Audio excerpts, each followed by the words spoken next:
Boy, the weekly transfer portal question. Man, is it like who's got the short stick this week? I mean, you're next week? Okay, all right, next week. I wouldn't do anything differently. That means to doing something differently. That means I wouldn't have taken one of the kids that we took. I love the players we've got here. So I don't, injuries are part of game. There's nothing you can do. I mean, and you can only sign so many players. So if you can't we all get 85. That's it. That's all we get. And, if we were going to, sign 2 running backs, well, guess what? We signed 2 running backs. Should I have gone to the transfer portal and take a veteran over Shipley and Maffa because Shipley got hurt? I'm not. Maybe you would if you're the head coach and, you can do whatever you want. But I wouldn't change anything. And again, I'm not opposed to the transfer portal. I'm not some anti-transfer portal, deal. It's just, and if I was at another school, another university, that might be all I sign as transfer portal guys. If I was at some school where you couldn't recruit the really best of the best high school kids, I probably would sign only transfer. And that's what a lot of people are going to do, which I think is sad. But that's what because it's going to cost a lot of high school kids opportunities that they would have had at other places. But if I was at another school and I couldn't recruit the type of kids that we can recruit here at Clemson, then I probably wouldn't sign high school kids. But I'm at Clemson, and we've been able to sign great kids that we believe in, and but we're not even a year into this thing. And as I've said like 100 times already, and I keep getting the same question every single week. I've said this 100 times. If we need to use the portal, we'll use it.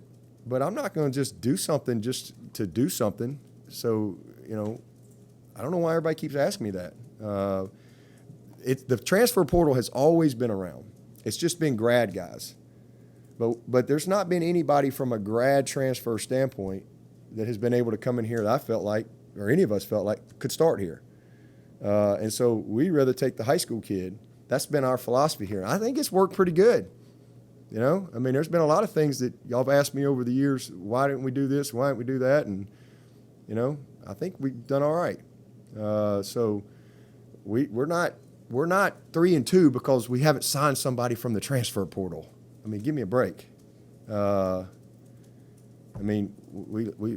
won 29 in a row. We lost to Joe Burrow. He was a transfer quarterback. So should I have taken Joe Burrow over Trevor Lawrence or traded him out or what? It's not why we are 3-2. That's for sure. So I don't regret the kids that we've signed at all. I love them 4 linemen we've signed.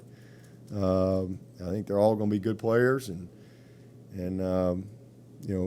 but moving forward, we're not even a year into. Now you have freshmen, sophomores, and juniors that can leave and be eligible right away. So that's a game changer for every coach out there, and that's going to change recruiting forever. I don't see any scenario whatsoever for any school that they're not going to have to deal with the portal or sign somebody from the portal somewhere along the way.